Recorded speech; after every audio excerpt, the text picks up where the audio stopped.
Now we're going to talk about Shadow Mewtwo versus Garchomp. No, actually no, we're going to talk about Charizard. Garchomp's going to be the last one. Shadow Mewtwo versus Charizard. Matchup that I have a ton of experience with, and what I actually like to do is I like to use Rotom in this matchup. Let me demonstrate why. Against most characters, you're going to be doing some sidewise, you're going to be doing some solid blast. Now, you're also going to be doing some pillars. Against Charizard specifically, however, every time they see you doing that, they're going to try to jump and then start charging Y. And they can fly and then start doing it, or they can get different angles and do it. They're going to start doing their own side Y as well. Pretty annoying. They can do 1-2 or just 1 or 1-2-3, which will go into that move, which is not safe if they do a close up. That's like -12 on block. You can grab that. Now, if they're jumping in reaction towards your side Y or your sideway blast because they want to over blast it or just out prioritizing it, that is when Rotom that, get him. There you go. Now, your field phase is really going to be CADCing a lot of their stuff. CADC side Y, CADC jump Y. They have Flare Blitz, which is, it's kind of hard to see which one's safe and which one's not safe. Let me see if I can demonstrate.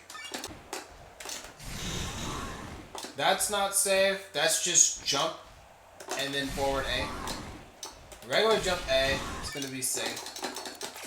Jump and then the flying stance A is going to be safe, but the jump and the flying stance forward A, I think that's not safe. Yeah, basically, if it looks like they're still floating in the air, then they're not safe. And if they've landed on the ground, then they're safe. Also, remember that Fire Punch, this is minus like, I don't know exactly because they can cancel it, but it doesn't really matter. If you block this, then homing it, because they can't avoid the homing unless they're like super far away, and then at that point you can just armor it. But if you're ever blocking this, unless they're in burst, which they can cancel it early in burst, just homing that. Charizard's one of those matchups where you're actually not contesting it that much. You could, and that's what I used to do, or you could just CADC and then you can just build a bunch of meter, and that works out just fine for you. And then you get burst really early, and eventually when you do chip out that shield, you break that, and then you get it into a dual phase where you have meter, you pop it, and then you kill it real quickly. So why dual phase? Dual phase is where there's some more difficulty.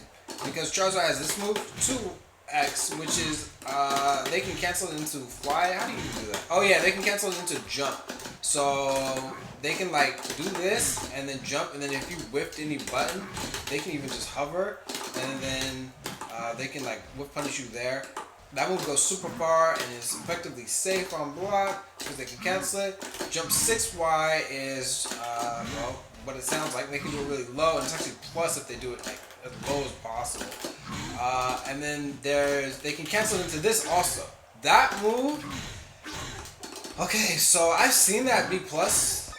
Usually it's minus. Either way, you can't punish it. If they do it really high, then you can punch it 2Y, but it really depends on the range also. Really, you're going to be want to stay out of that range. You can sideway blast it, make that move not hit you. This move might go under your sideway blast. And this can actually pop your sideway blast, so... Or actually, I think it's this. Yeah, that move can pop your sideway blast. So that's annoying, but I think that if they're doing this stuff and they're whipping these moves, then that gives you time to backdash. And then,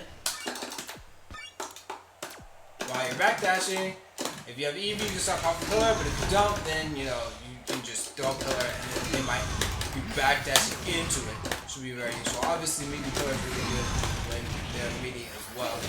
Jumping is super useful. I'm not the biggest proponent of jumping in neutral against Charizard, but it jumps over 2X. That's really useful. Fire Punch, you're going to want to 8YY that. That move, that little belly bump, that's minus, I think, 12. So you can punish that. You can get Charizard to whip buttons, you can get into pillar range. If not, sideway blast is good. And then when you get close to it, like kind of in this range, it's going to want to do seismic toss on you. Which is this. Oh, it's not that. It's not that either. That. This command grab does a ton of damage, way too much damage. Can lead to burst if they have burst.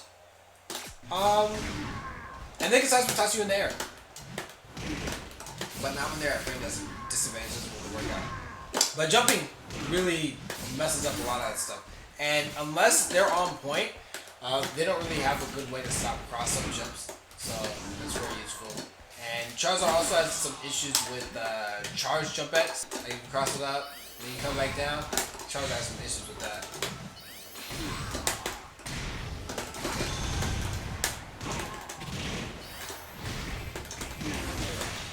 As far as pressure goes, backtest is pretty good, but really, unless you have seen that Charizard start doing seismic toss against you, if you have any sort of space at all, if you're like -4, then reflect is just so good. Practice that instant reflect as much as you can because it is so good. Really just practice the timing of that. Like what I would do to practice is like go for vortex and then like practice doing this. Get away. Or is that happening? And then this. Really useful. You're not going to be whiff punishing Charizard too much. It's really just a matter of winning this field phase, getting that meter really quickly, pressuring it. You can 6x the fire punch and then go to vortex immediately. And just really just getting in that grill and just like reflecting if you ever end up minus. And then obviously when it's in burst mode, there's not really much you can do about that. It's going to catch you from like pretty much anywhere. Any hit, it's going to lead to burst. And it's just even that raw, it's going to lead to burst.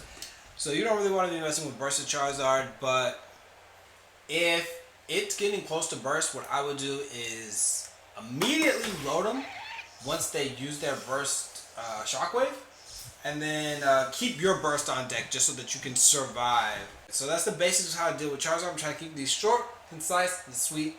On to the next.